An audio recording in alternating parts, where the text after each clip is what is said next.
Hello and welcome back to another episode of Fully Booked, the Hidden Gems author podcast, which Craig Touch and myself, Roland Hume, chat to some of the interesting figures and leading lights of this crazy industry we're in of writing and self-publishing. And today we are delighted to have a very special guest. We will call her Judy, but she is known to many other people as J.H. Ellis. She's a writer, an editor, a traveler, and she is here today to tell us about a subject that I am very interested in hearing about: world building in fantasy. So Judy, thank you so much for joining us. How are you doing today? Great. Good to see you too. It's great to be here. Oh, well, we are delighted that you could take the time to speak to us. And of course, we wouldn't be here without the man himself, Craig Touch, the owner and founder of Hidden Gems and an author himself. How are you doing today, Craig? Doing great. Thanks, Roland, and thanks for joining us, Judy. The world building is one of those things that both Roland and I really like to talk about, because it's really for me, when I read a lot of fantasy, science fiction, that stuff. And one of the biggest things for me is a completely different world, and all the rules and everything that goes into it. It's almost daunting. I've never written a fantasy or science fiction myself. I'd love to, but I think one of the things that sort of holds me back is that idea of creating this whole other realm and then trying to remember all the rules I've created for it, which I probably would have trouble with. But it's great because we also, not a long time ago, at the beginning of this year, we had an episode with Laura Montgomery about science fiction world building. So this, this sort of bookends that with fantasy world building, and those are the two sort of main genres where world building is such a integral part of it. So yeah, thanks for coming on. Why don't you tell us a bit about yourself and your experience with all this, and I know you have a course and everything, so that'll give everyone an idea of why we wanted to talk to you specifically about this. Sure. One, I'm a fantasy reader, and have been, I guess, all my reading life. And basically, and of course, I'm a fantasy film watcher. Let's make that clear. I'm a fantasy film watcher too. And so the whole idea of immersing yourself in something that matters like that is huge for me. And one of the reasons I wrote the course is, one, I'm an author too, and I've written YA fantasy, but one of the reasons I wrote the course was how many times we violate our own rules as authors sometimes, and you see it in film. And I'm sure many people have sat in a movie theater or been reading a book and they said, but why would they do that in that situation? And so I think sometimes we forget how important that story cosmos is to the reader. And I have taken it personally. We can think of stories, or people have fussed about this or argued about that because they were immersed in your story. And so one of the reasons I wrote the course on top of those was the fact that we should be writing for our fans, for our super fans, for the people who have certain expectations for our stories. And I don't think that's a problem. If we do keywords for SEO to get people to see our work, if we go out to promotions, we should consider the people we're writing for, and they have certain expectations for our world. I was just thinking of Star Wars and how everybody's going nuts at the moment because Star Wars is breaking law, and it's kind of, people do take it very, very seriously, don't they? Yes, yeah. And I think that's something we should not ignore as writers. I mean, I know it's our personal journey, but if you want people to come in, what do they want? It's like, you may like macaroni and cheese as your only dinner, but if you have guests over, you have other things that you may prepare for them. So, because you want to sup with them. So. Although I do like I was thinking, me too. But, I was thinking when you said that about the idea in a lot of fantasy that I read, at least, I think what happens is the author spends all this time building a world and creating the rules around how the world works, how the magic system works, all that stuff. And then, quite intentionally, they introduce a character that breaks those rules, right? That's like one of the sort of like main tenets of a lot of fantasy. It's like, this world works on this one specific thing that everyone does, and then, but our main character, he can break it, right? So it's almost like breaking the rules becomes a plot point that authors use a lot, I think. They do, and I don't even say that's necessarily a total negative not to do No, it. It's just no, that if you do it, be able to explain why you did it and do it and intentionally, right? and do it intentionally. Exactly. And Right. have an answer. Don't show up at the uh, what is it, the signing event, and someone says, "Why did you bring that person in?" Have a reason. Don't just say it was Tuesday and I felt like it. You know, we don't get away with that. Don't say it was just artistic license. Give a reason within the story cosmos you created. Right, and I'm thinking more along the terms of that's sort of their whole intention was they want to write. True, you're They right. want to build this world, make you really, really believe in how important those rules are to the world. And then when they have that character that breaks them, you understand why everyone's just like, oh my God, you know, like I got what's you. going on? I got you. Yeah. I got you. So, but then yes, there's the other case where, you know, an author forgets some of their rules that they set up and they're on book 4 of their series, and all of a sudden you're like, wait a second, I thought you couldn't do that. That's a no-no. That's true. So how do you sort of I guess keep yourself from doing that? I guess you probably create a Bible of sorts for your world as you're going Yeah, along. exactly. And I'm not saying that I may have violated. Now, you're talking to two personalities here. The editor wrote the course, the writer wrote the books. And probably if I go back and look at that, but I did as an author, since you asked me that way, I'm a big fan of Evernote. So everything I ever found out about the book, researched about the book, quotes about the book, I put it in Evernote. Most, just about 95% of everything I created, that became my online Bible for everything that I was going to write about. Um, One of the things I suggest in the course is to create your own Bible, but also to do some other exercises like writing a journal about your thoughts about your world. Because I really think the more we know the world, the better. And even if we had to go back and check the rules, but the more you know the rhythm of the world, I call them 6 elements that you should know about your world. And if you stay pretty much close to that, I think you will violate things less. But yes, you would have something that's a hard copy that would say they can't do this, they only speak Elvish, you know, they only do this, they only can use flying saucers as transportation, whatever that is. So. And then, so you mentioned 6 elements. Can you take us through those? Sure. My 6 elements I put in the course are things like, let's see, one is mood. I think I'm a big fan of well done origin stories, particularly in fantasy, where we see how they got there, because that does establish the world from the beginning. So, what do you feel like when you get in that mood? What does it appear like? And this can be any number of things that you show. Like if it's dystopian, what does that look like? If it's medieval fantasy, what does it look like? And there's certain tropes that go with it. It doesn't mean you have to do all of them, but there will be an expectation in your super fan that if I am doing a story about some witty gumshoe who jumps into a fantasy universe, there's certain things that he or she must do in that world. But it gives you a mood.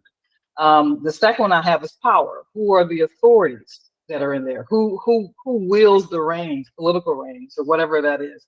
Or do the dragons rule everything? Do the fairies rule everything? Do the hybrids rule everything, or do the people they subject all the time, are they coming into power because they're rebelling? So those goes into your power structures. I talk a lot about pacing too, because I think sometimes in fantasy writing, we have to be careful that we're not info dumping all along the way and we lose our pace of the film. And some books and movies really do this well in terms of they know how to dribble the information all the way, but they don't lose the pace. But then some stories are a slow burn. And if your story is a slow burn, then you need to make sure that it's worth it for the people to keep going with you. So pacing is the thing I talk about. Also talk about sound. And I'm not just talking about the sound of the characters, but the sound of the world. So let's say if the fantasy takes place in some place where there is a lot of electrical things going on, do we hear that popping in that world? Or if it's a place where only the animals talk, do we hear all of those sounds? So it's really trying to say, what's that audio vibe that you hear. And we live like that all the time. We'll say so-and-so lives near a creek and we hear the creek. You know, we know what it feels like when it rains. We know when it floods. The next one I talked about is era. And that would, of course, would be the timeline. If you've chosen to do your fantasy in medieval times, try and adhere to that particular period. I chose to do my fantasy novels in antiquity. So it's even older than that period. And that made it rough. You know, everybody would not in ancient Mesopotamia said things like, okay. So don't use okay, you know. And then I had to move a little bit higher to the Bronze Age because I want them to use weapons. So be aware of your, you know, I should say swords. So be aware of your era that you're writing. And the last one is culture, and that's everything. That could be what the marriage rituals are. That could be also to, do they have deities they worship or do they worship themselves? What is the culture that they have there? What do they eat? What do they drink? What's relaxing for them? And all this may not get into your book, but you would write it as if with an awareness that all that is there. So those are the 6 that I have. There'll be mood, power, pace, sound, era, and culture.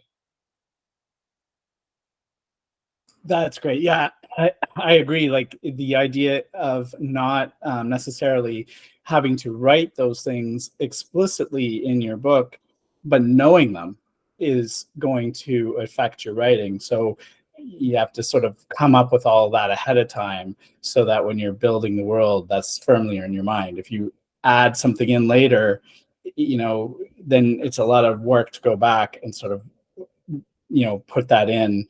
If all of a sudden you decide that, you know, one of these things that you discussed, you just come up with it later, halfway through writing. Now you're like, okay, well now I've got to go and add that back in organically, and not even, you know, not even having to say it, but just like that might change the mood of everything. That might change, you know, and it really would affect a lot of your writing. So it's, I think, important to get that firmly down before you even start.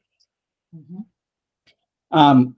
So what is the process that you sort of advise people to go through when they're, let's say you come up with an idea for a fantasy novel? I have one, you know, but where would I start? How would I think first you know the story you want to tell, and that's nothing wrong with still doing and I don't call it outline, I don't call it discovery, just I want to tell a story about robot meets whatever. And you may have some ideas of where you want to go. Then I would sit in it, just sit in it. Okay, where does it take place? How do I want to write this? Is it like a breathtaking run, you know, to do it? Is it going to be busy? Is it going to have that kind of quick and fast dialogue?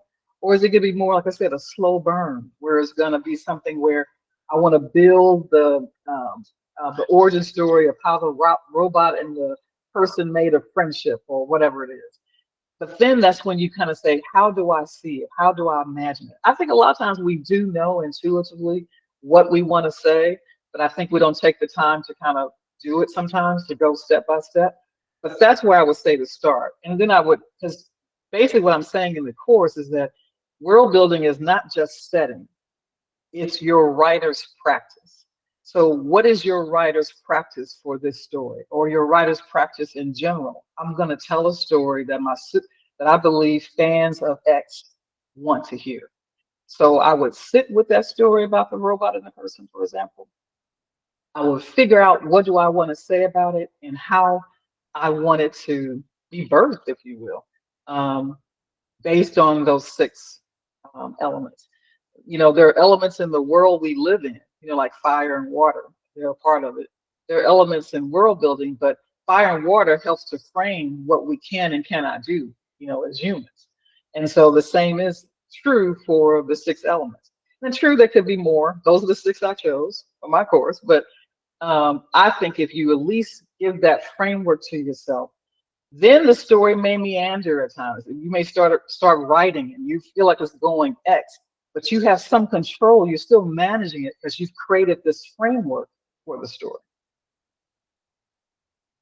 Yeah, I'm thinking about some of this stuff that I've been reading lately. I've been working my way through Brandon Sanderson's Mistborn and you know, the other series that follows that, and I'm thinking about in Mistborn specifically, like he's created this world based on, you know, the metals and that, and that's the whole magic system, you know, ingesting these metals. But like it's all so integral to the story, and just, you know, it's so vastly different than our world, that, and he you know, he does a really good job of sort of making it, really immersing you in that, so that you see how every element of that society uses all those things.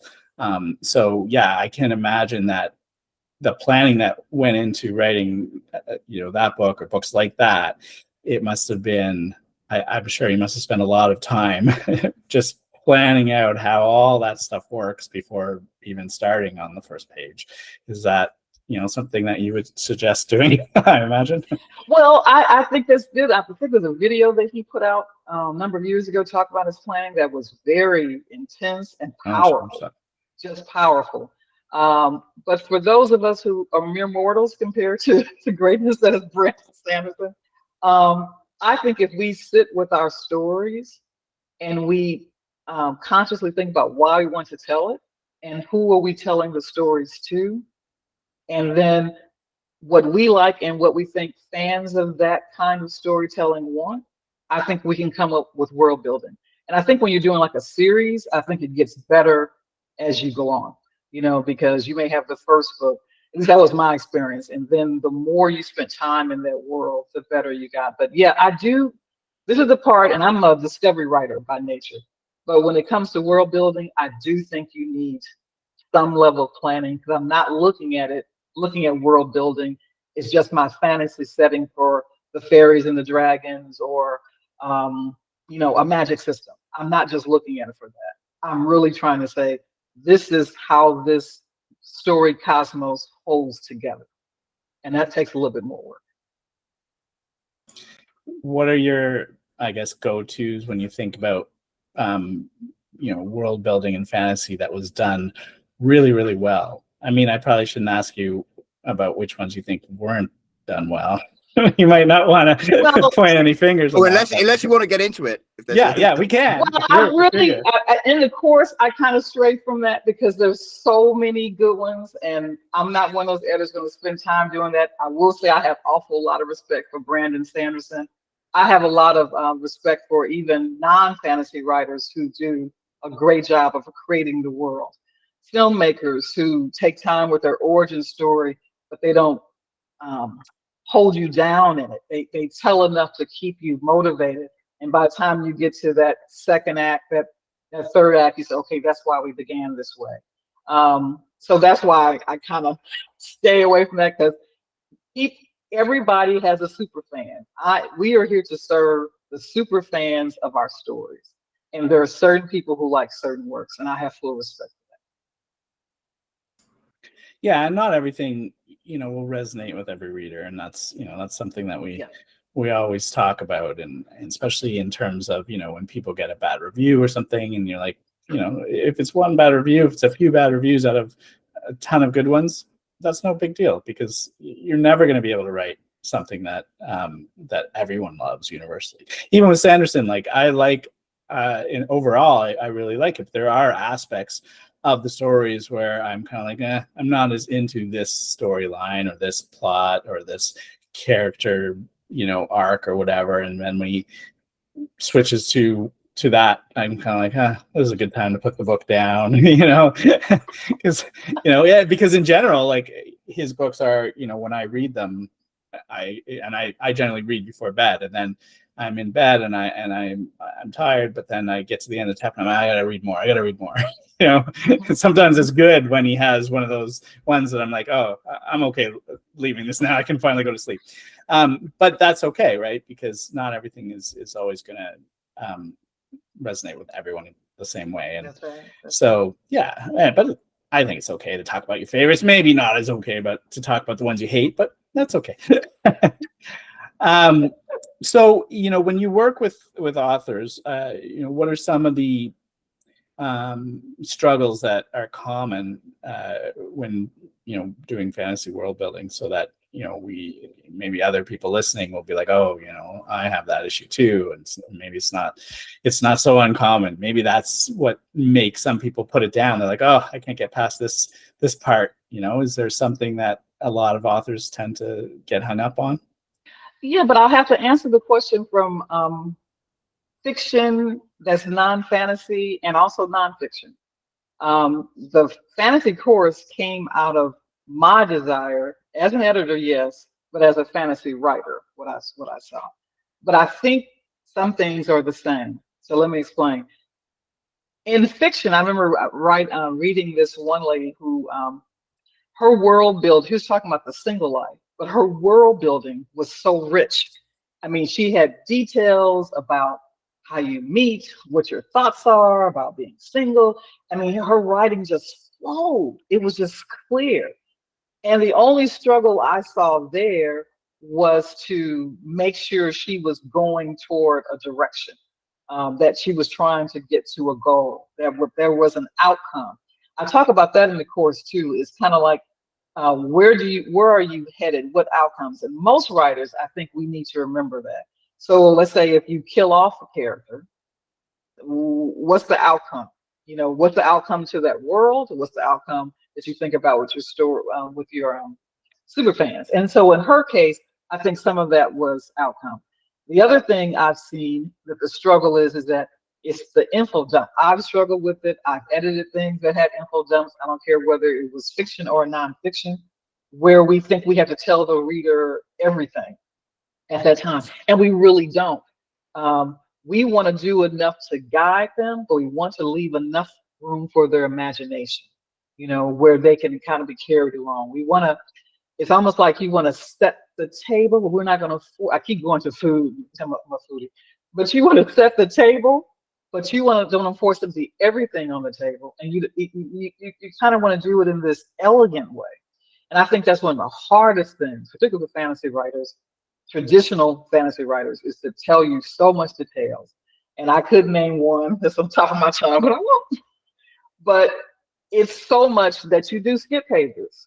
I think the goal, my personal goal as an author, to improve and improve and improve so that people never want to skip a passage, because every passage matters, to them. And as an editor, when I'm reading books, fiction or nonfiction, you can tell because there's an ease. You can tell they spent time and they just go through it and they're building the story. I edited a memoir not too long ago, and she actually could be a fantasy writer.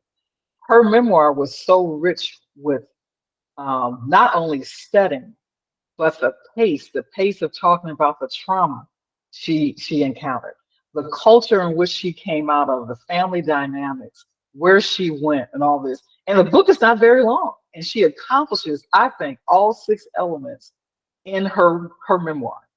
But she understood her personal voice, which would be the next thing. So one is the writer's struggle with info dump. The other one is the outcomes, and I think the third one is finding your voice. And I think that's kind of it takes a period of time as a writer to find out how you want to say a thing that's authentic to you. And I think sometimes with fantasy writers, we're speaking like we are, and I will drop names here. We're trying to be Sanderson or Tolkien, or let's see, C.S. Lewis. We're trying to be other people that we don't have to be. We need to find what our voice is. And I think the more we do that, I think the more we satisfy our readers, and I think it's good for the industry. The more unique we are, it's kind of like we learned in business. Like, what is your unique selling point? As your voice, what is your unique voice? It does not have to be like everybody else's voice. If you see a cricket, you can see a cricket entirely different. I mean, Disney did.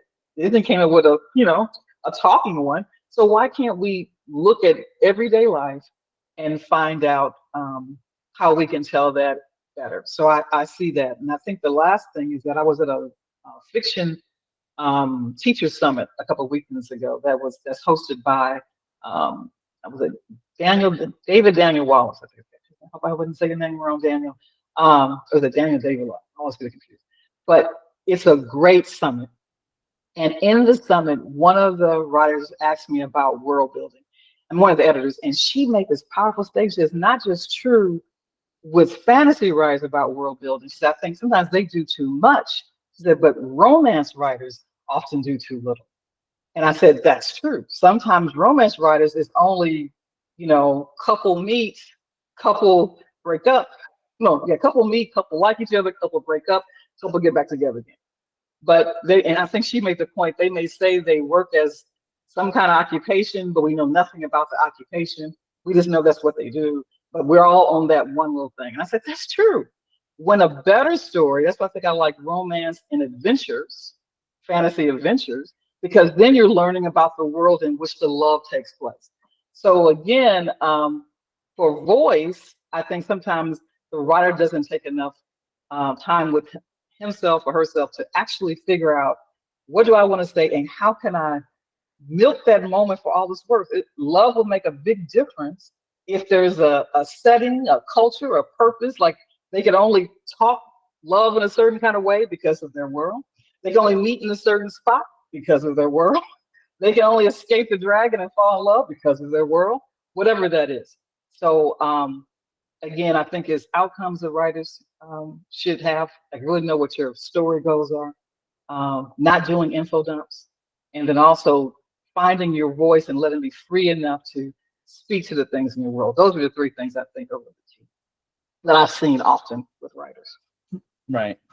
Yeah, I think That's info dumps, that's the biggest one that I have problems with when I mean that when I'm reading, like if it's just explaining it all and telling you, this is the way it all works, like, but there's such an art to it, right? I mean, the idea that it's so much easier, obviously, as a writer to be like, oh, okay, this is how it works, so now we're all good, let's go.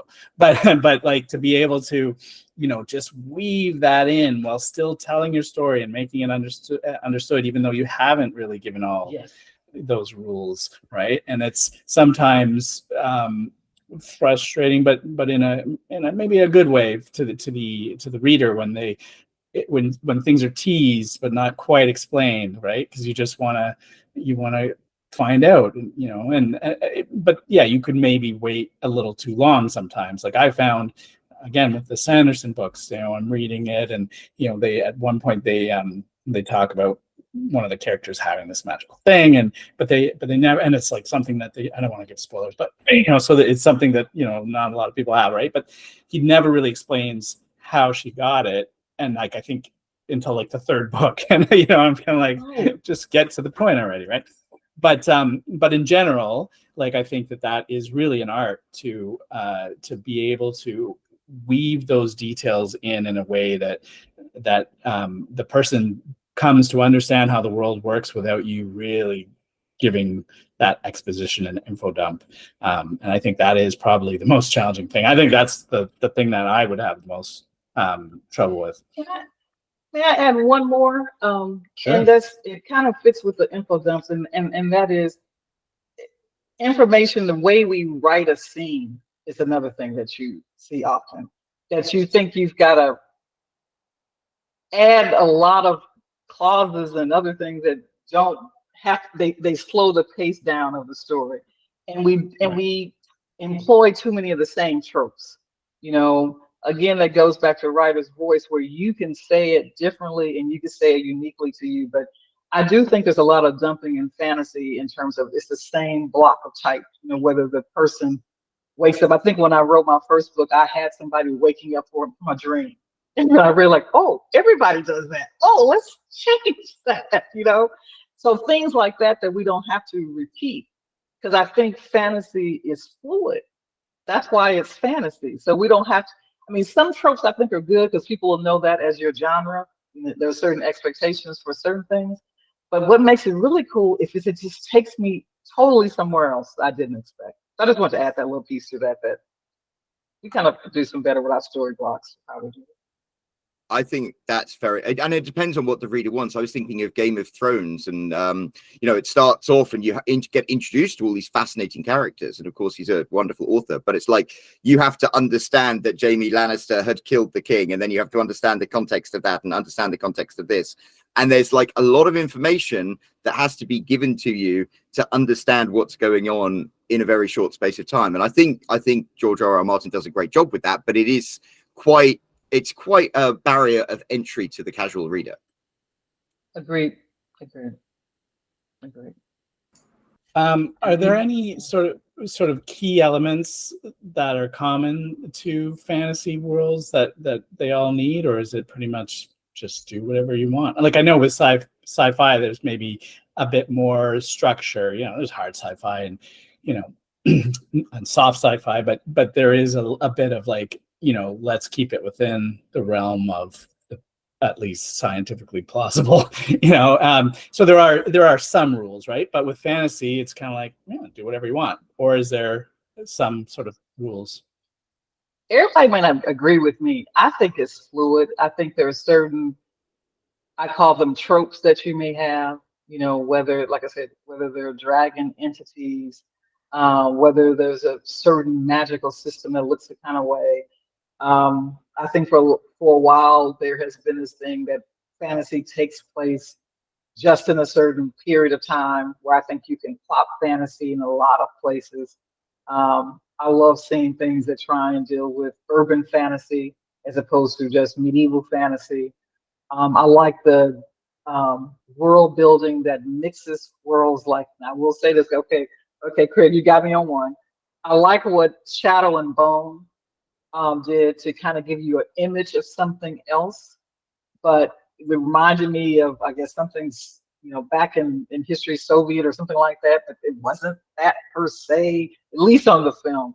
But my point is, I like it when you blend certain things, but in terms of tried and true things, I think that's when you look to the classics like Tolkien, and you may have certain kind of entities, certain kind of language, certain kind of magic systems. I think those are in general, but I tend toward fluid. You know, tell me something I don't even expect, but yet it feels like fantasy. It feels like traditional fantasy, but it's not what I expect. Not sure that fully answers your question, but that's what I would say. No, I mean, I most fantasy, I think, has some element of magic, right? But yes, there's probably some that doesn't. I don't know. but like, they don't always have to have goblins and orcs and dragons. You know, sometimes they don't have any mythical beasts at all, right? But usually there is some element of magic. But like you said, it doesn't matter. And I agree. Like, a lot of fantasy is like medieval, sort of nobody's ever. It's never. But unless it's urban fantasy, and then it's like, okay, this is kind of like in our regular world. If all of a sudden people had powers and, you know, but when you're talking about, I guess one thing I'm curious about too is like the idea of maps and the geography, especially when you're building a completely different world. A lot of authors will draw out a map, which is another, you know, thing that I would probably have issues with doing for myself. I'm not an artist, that's for sure. But, you know, they create a map of the world, and which is really helpful. Like, I mean, it's, I don't ever refer to it, but I mean, in terms of from the author perspective, I'm sure it really, really helps, because especially if you have this grand epic and there's armies and there's wars and there's this and right. that's, you got to talk about, oh, you know, that city to the north, and you definitely want a map, because you don't want to say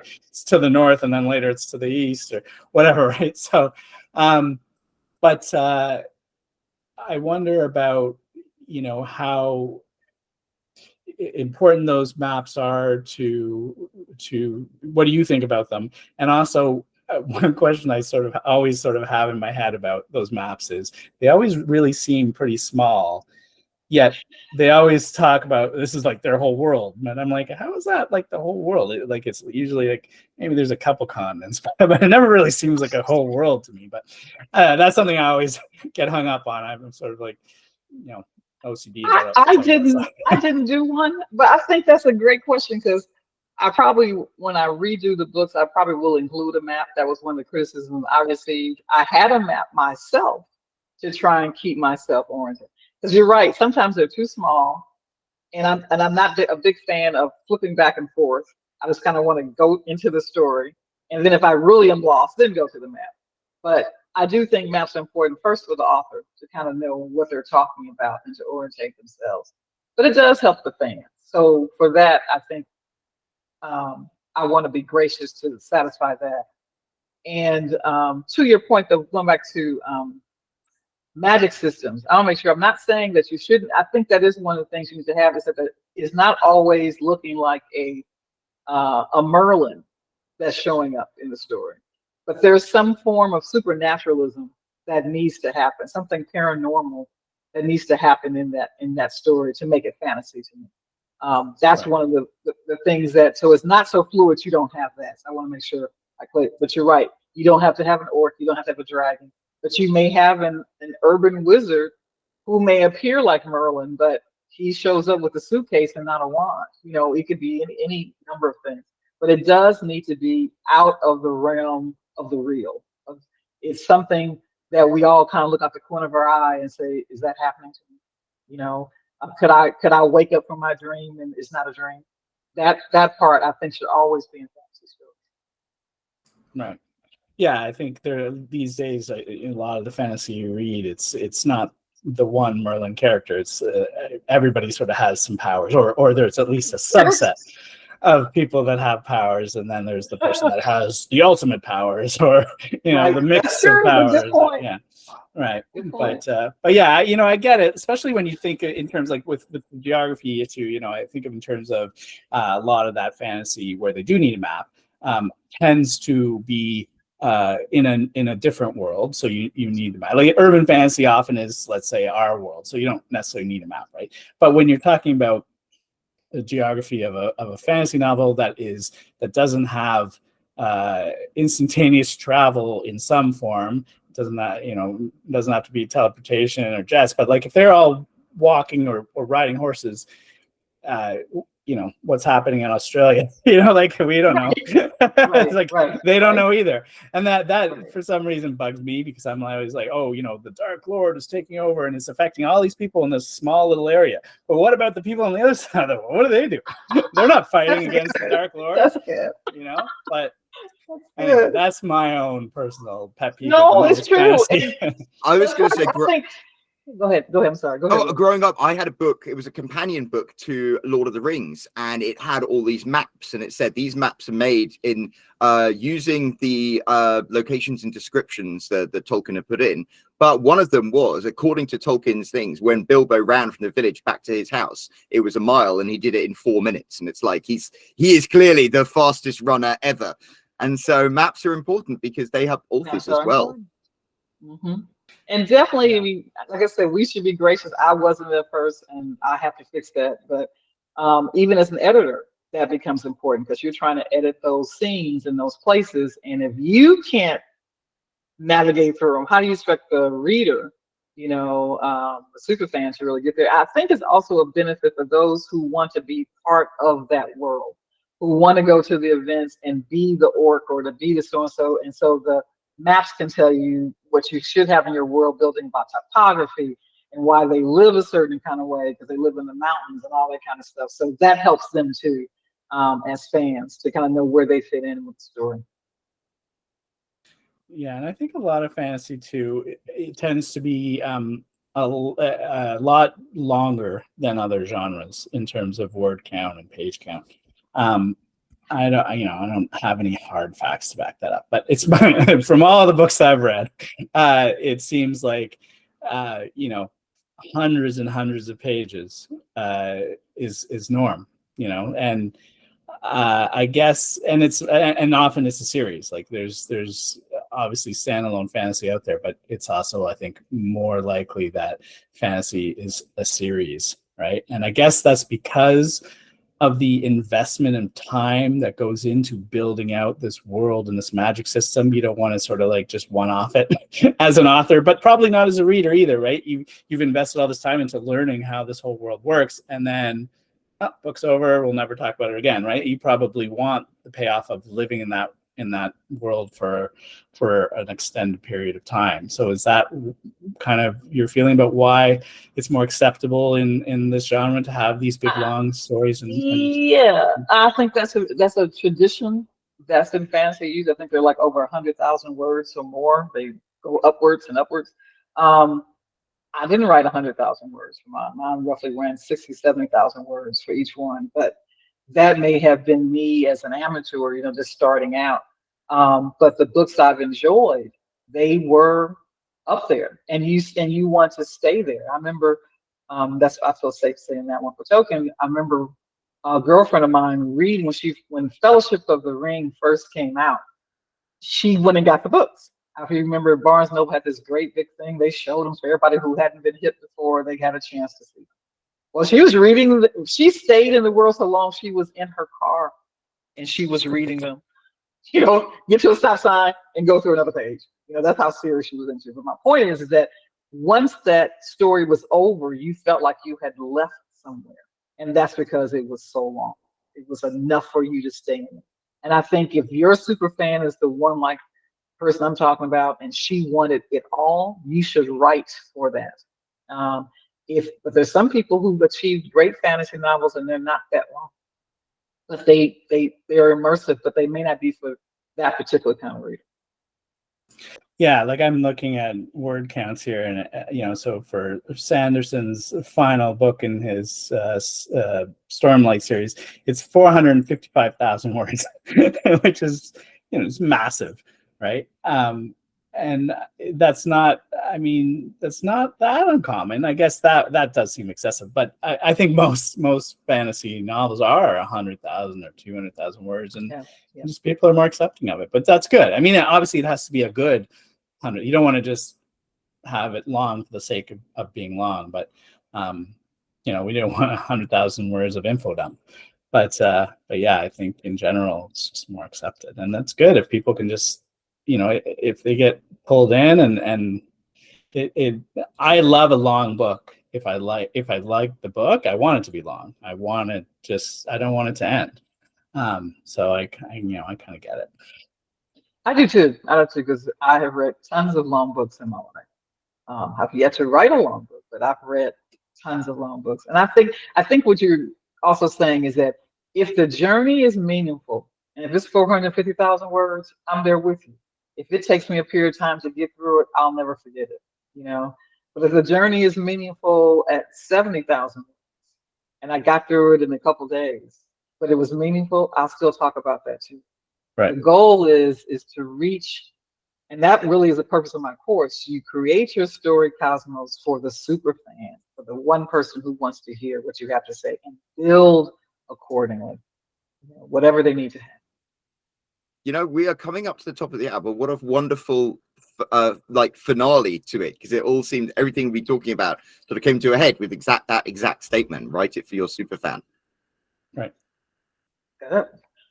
So in a second, Judy, we're going to ask you to tell readers or tell listeners where they can find all your stuff and things like that. But before we do, Craig, do you have any final questions? No, I love this kind of discussion because it's it gives you so much perspective on what goes into writing these kind of books. There's so many different things to think about, and when as a reader of this kind of stuff, it's sometimes, and not an author, I think it's hard sometimes to appreciate everything that goes into writing it. Reading 450,000 words, can take you a long time, but imagine how long it would take to write that much and to just, to keep it in your head and not forget. Right. And then the editing process where you have to go through your book over and over again. I mean, I can't even imagine. So, I love this discussion. So thank you for coming on and bringing your wealth of knowledge on this subject to us, because I think it's super helpful, and it was very enjoyable. So thanks. Thank you, guys. You challenged me to think even more about the course and what I'm doing as both an editor and a writer. So I appreciate that. Well, as an editor and a writer, where can people find out more about your work and find out more about the course? Sure. They can go to Daybreak Lit, and it will have a a form that can tell you how to get to the course, but Daybreak Lit also tells you the other things I do as an editor in terms of writing and all that. And of course, the books are the Seven Gates of the Kingdom series, and they're all on Amazon. And so, yeah. That is wonderful. We will obviously pop a link to your course downstairs in the description for this video. So if anybody is listening to this and wants to find out more, scroll down there and find it out and go and check out all of Judy's stuff. And while you're down there, there's a comment section. Why don't you leave Judy a nice comment and let her know how much you have appreciated everything she has shared with us today. And also, if you haven't already, hit that subscribe button, hit that like button, and we'll be back next week with another episode of Fully Booked. So until then, thank you very much for listening, and we'll be back very soon.